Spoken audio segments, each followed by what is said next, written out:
Hi, everyone. Ed Bixby here from the Global Green Burial Alliance, and this is Spotlight Now. Today, I'm here with Liz Hamilton, who is a funeral director and a pre-need specialist who guides families through end-of-life planning with empathy, respect, and a deep commitment to personalized care. As a community-led funeral educator, she empowers individuals to make informed and meaningful choices about final arrangements, including eco-friendly funeral options. Her journey into the death care profession began after witnessing the profound impact of a funeral home, an experience that inspired her to pursue full licensure, including embalming, to provide comprehensive support in nearly any circumstance surrounding death and dying. Liz has served on the board of National Home Funeral Alliance and has been a recurring participant in Albuquerque's Before I Die festival, sharing her expertise and passion for accessible, compassionate end-of-life education. Outside of her professional work, Liz enjoys hiking and jogging with her dog, rock climbing, dancing, attending live concerts, and exploring new cuisines. So thank you very much for being here today, Liz. Thank you for having me, Ed, and thanks for that great introduction. I appreciate that. Well, you're very welcome, and we appreciate being able to introduce you to the GGBA community. So why don't we get started by learning a little bit more about your background and journey as a funeral professional?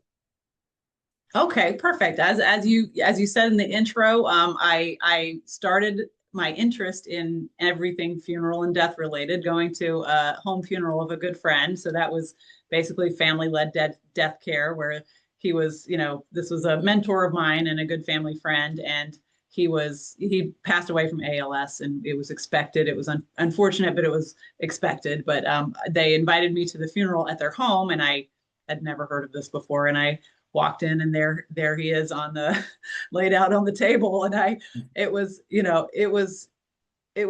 not shocking in a bad way. I was surprisingly not, I don't know, it didn't personally bother me. It was actually very impactful. As I said there, it was all of us were encouraged to touch him. His family was present. His granddaughter was covering his face in kisses. It was so different from any funeral I'd ever been to. And I just spent, weeks and months later telling everybody how awesome it was. So I figured, how can I help facilitate this? And just through some different avenues, different exploration, I did finally start apprenticing at a funeral home and figuring out, that's the more structured, kind of the opposite of that. But I did figure that's the most of what's going on now, and a good place to learn a lot of the skills that I would need. So that led me to work for a funeral home and then get licensed in all the ways, just again, so whatever sort of care someone needs, what sort of after, be it the funeral ceremony, be it the body care, whatever it is, I feel I licensed for it, and also confident in passing those skills along. Well, absolutely. And I mean, as a lot of people that are watching our audience may not realize that, when it comes to home funeral care, certainly, it's legal, you're able to do so. But if you're practicing it, in this world, like charging for services, many states want you to be a funeral director. So, it's kind of like walking a fine line, of course, but we know how important this work is. So kudos to you for probably going through some education that maybe you won't have to use those skills, but to get you where you were going. So, with that being said, obviously this facilitates a more community-led death care. And, could you tell us a little bit more about that and why that's important, to the people that it serves? Yes. And, I starting with that first home funeral that I went to and other ones that I've been to, and just reflection that I've done over the years, I feel like historically, as in like the long human history, not our fairly short, history that we remember now, that taking care of a deceased loved one was a really important part of our lives, and obviously in different cultures a little more than others.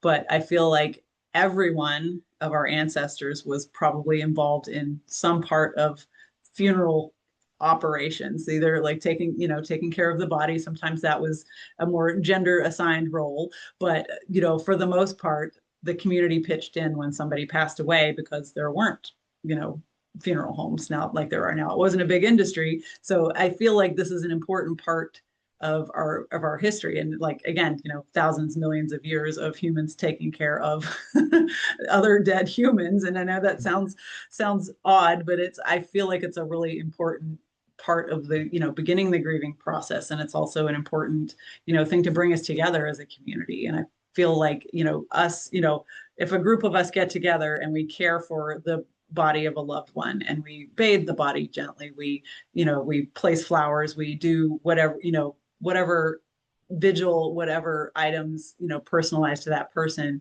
I feel like on some level that lets us know personally, like, oh, when my time comes, someone's going to take care of me in this way. And, I feel like, particularly here in the US, we have a very death phobic culture. And I think it's actually a very healing and natural thing to be around a dead body and to take care of a dead body, to remind us of our own mortality. And again, to like look forward to, our own, not look forward to our own death, but to know that, that it's not this scary thing that nobody wants to look at. We're again, very, very death phobic culture. So I feel like participating in, the funeral of a loved one, even if you don't do the full, bathing the body, wrapping the body in a shroud, if you don't do any of this actual body care, even if you just are involved with, writing a eulogy that's read at the service, any part that we can take, I think, in a funeral just is healing for us. It helps with the grieving process. It helps bring us together as a community. And it helps us be less afraid of death when, our turn will come, because it will. No, you're absolutely right. I mean, that's the one thing we all share in common, throughout, whatever race, religion, sexuality, whatever you are, we all share the same fate, so that I Yes. think that does bring us a little closer. And I'm glad you touched on the point that, we've been doing this since the dawn of time. It's nothing new. It's just we've lost touch with it. It's locked up in our brain in a little box. It's in our DNA to care for our loved ones in death. And by Mhm. being closer to death, you're less fearful of dying, and more accepting of the passing of another one. So I think, the work that you're doing is wonderful. And, I know that, obviously you became a licensed mortician, which I'm Mhm. sure was not easy. I'm sure it's a lot that goes into it. But you now know, you do have a good perspective as to the traditional funeral setting and the eco-friendly funeral setting. So, Mhm. like, if you were to explain to the audience, in your own words, what would you think the main differences between the two experiences would be?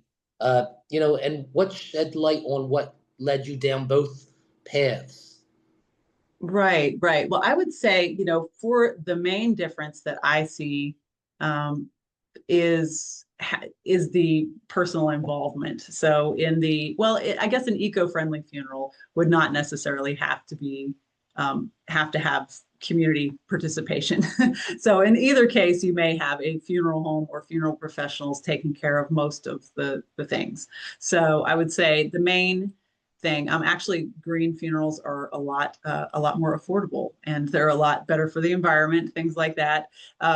Traditional funerals, of course, have a lot, usually more cost associated, usually, toxic chemicals and such. I'm an embalmer as well. I know that it's such a weird irony. Life led me there. And before I took this path, I would have said, let's all do the green funeral. Nobody be embalmed, nobody have a public viewing, you know. Uh, and I feel like I'm maybe getting a little off point. So let me get back on point. So the main difference there would be, how eco-friendly they are. Whereas a traditional funeral home, you have the formaldehyde-based embalming fluids, you have, a metal or wood casket, you have a vault that's usually concrete that's in the ground. You have a lot of a big carbon footprint, and so you have a lot less of a carbon footprint in, green services.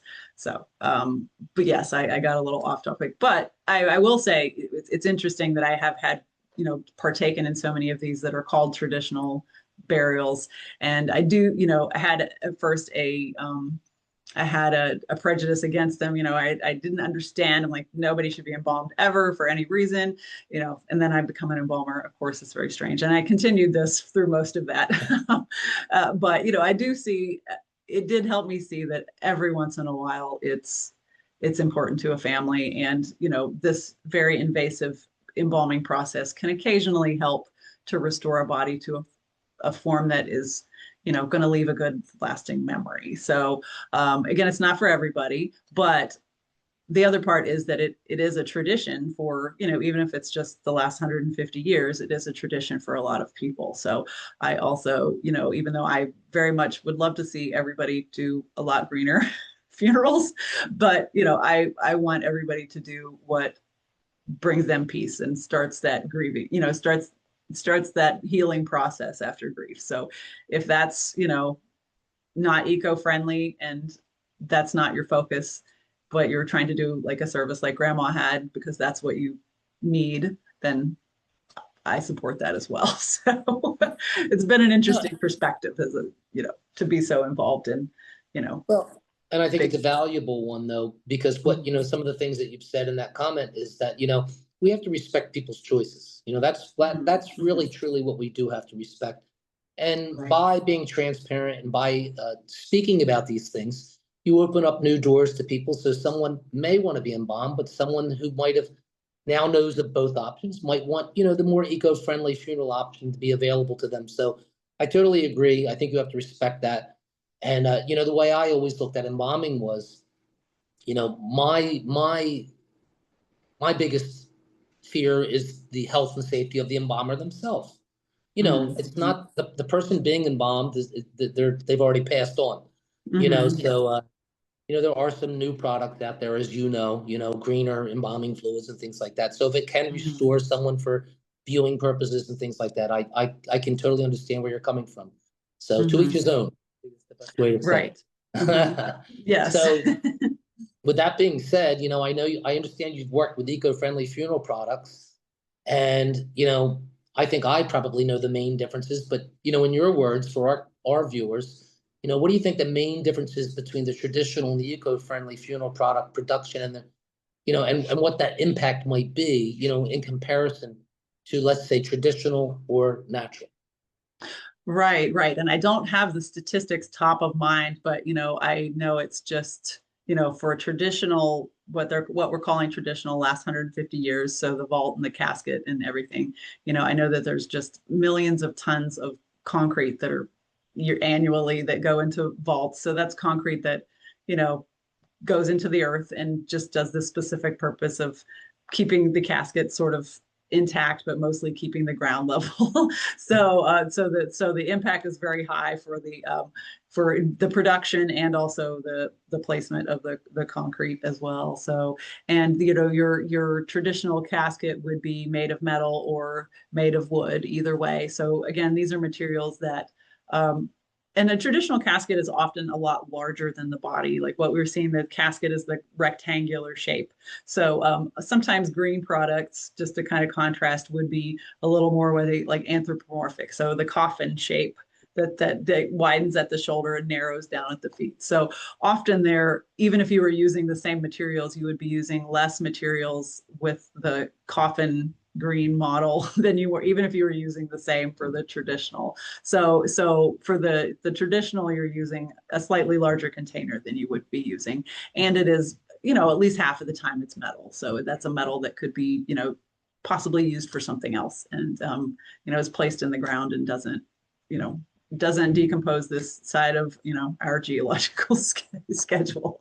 So yeah, and then Right. we touched on the formaldehyde that's involved in embalming, which, and again, it doesn't have to be. There are some other that are safer for the embalmer, like glutaraldehyde is instead is a little safer for the embalmer, arguably not better for the environment. So, but then there's Mhm. also the essential, there's like essential oils mixtures and things like the embalming fluids that have, biodegradable natural products in them too. So, but these are things that we learned about in mortuary school that I don't see being used hardly ever. So it's either green burial and you're not embalmed, or it's traditional burial and you are embalmed. So uh, again, hopefully, like part of my current role is to help put this out there, educate this, educate people, including the people that I work with, about what the options are so that they're being offered every time.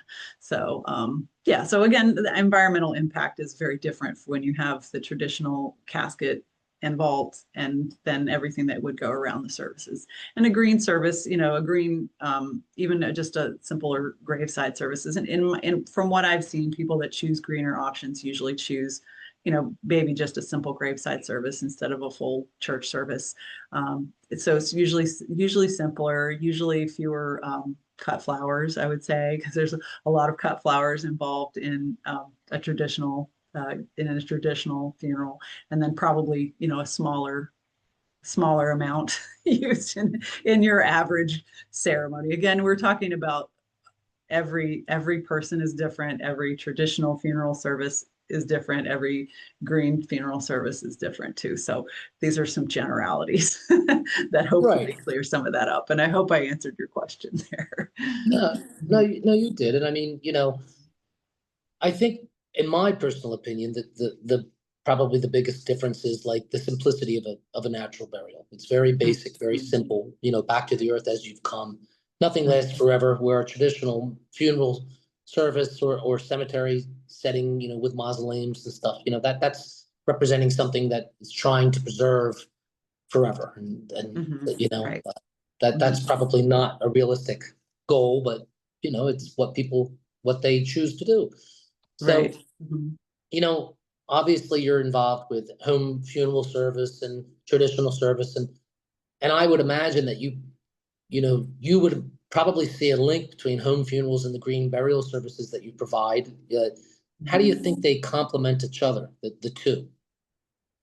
I think, in general, I think a home funeral is probably is greener to start with. And it does seem to be, it doesn't, I don't always see overlap of each, I would say, because right now my day job is a traditional funeral home. So I see a few people that want green options, but these are the people that aren't yet developing the skills that would be needed for body care for a home funeral. So that's kind of a whole other can of worms there that most, really most people don't, not that they couldn't, they just haven't developed the skills and Right. had the practice to do what needs to be done. So I see a lot more people still choosing those green options, but having someone else do the body care as well. So did I answer your question? Well, yeah, I mean, and Yes. what I often say to my family, because a lot of times I get contacted and people don't realize that they think that they call the cemetery with a natural burial, and that's the person who Mhm. takes care of everything. And I always explain it to them that we're a cemetery, we offer cemetery services, but you need to speak to a mortuary. And then they would Right. say, well, do I need one?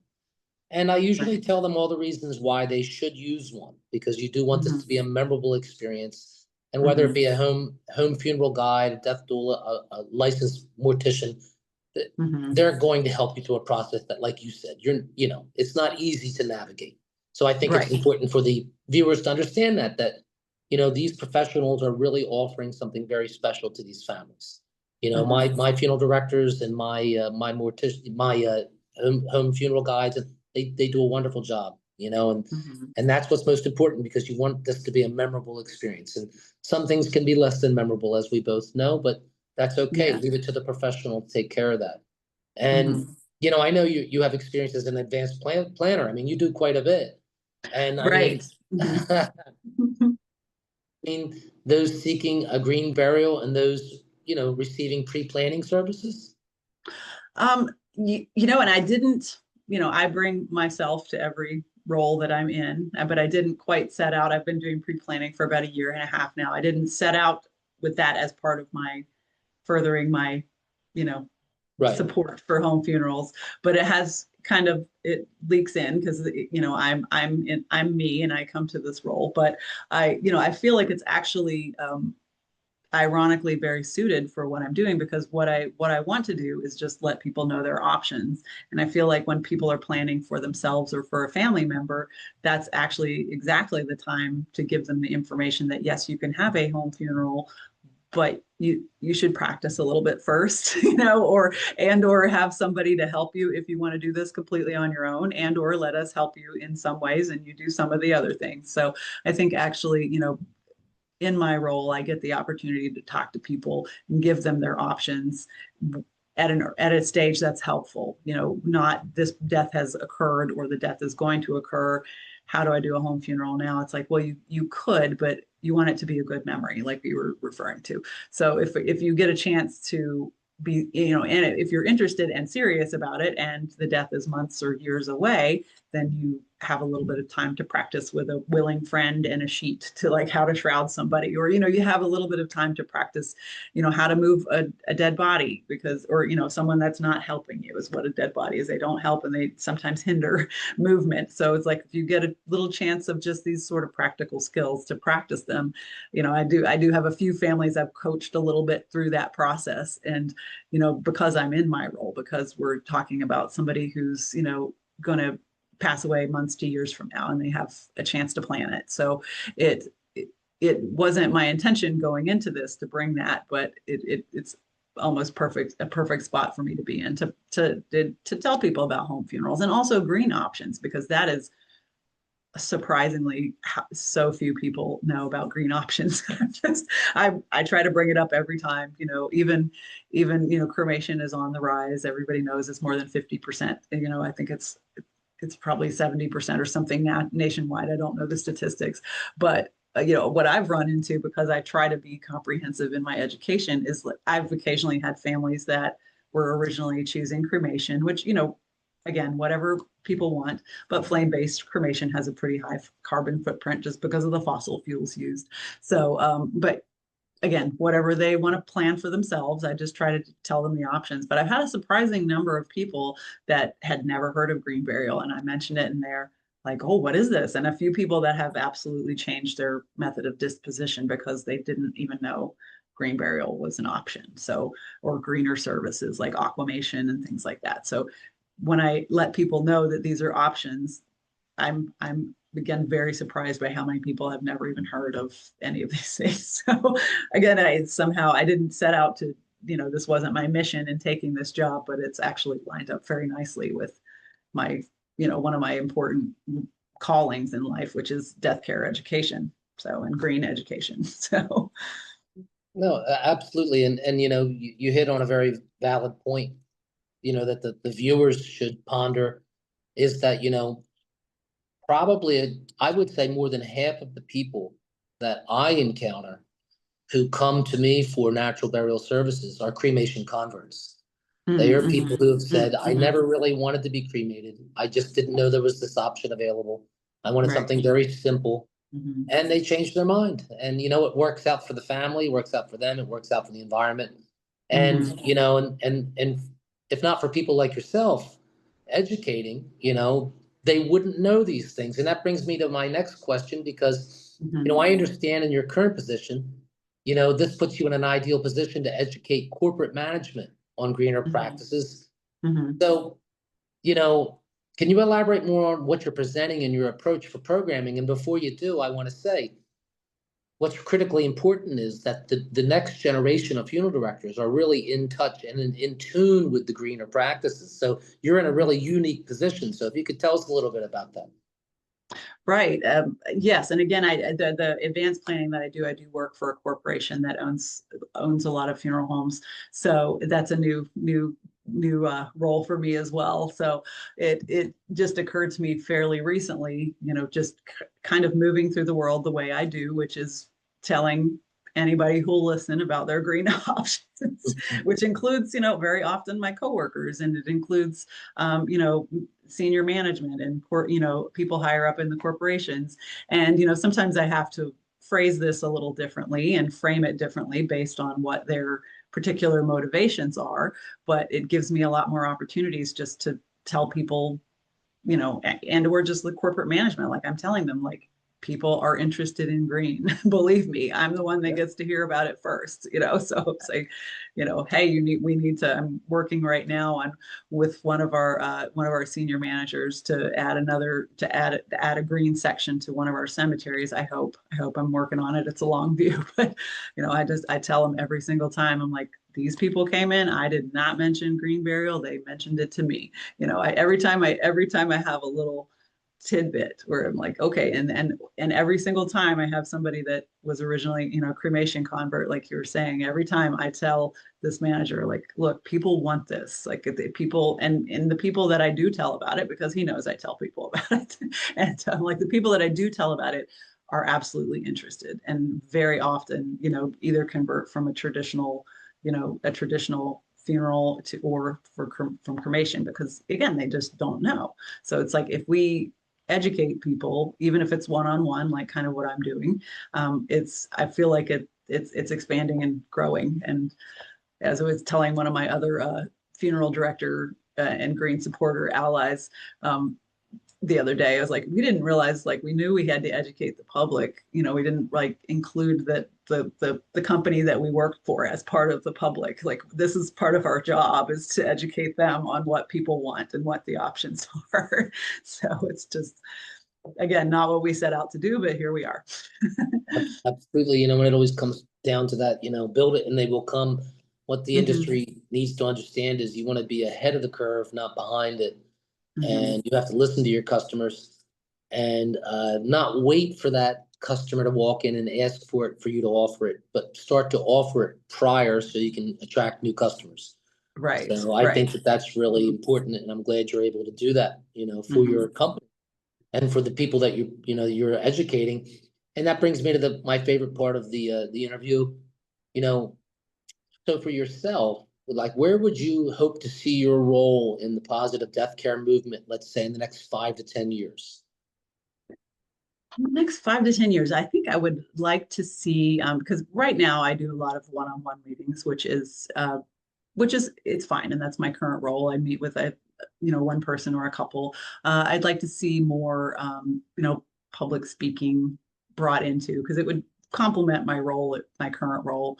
So a lot more reach, I think. So just being able to spread the information on a little bit larger scale would be good for me. And also I would love to work, I support home funerals. I've talked some people through it. It's, as you probably know too, it's still a very small percentage of people. It's even smaller than people that have heard of green burial.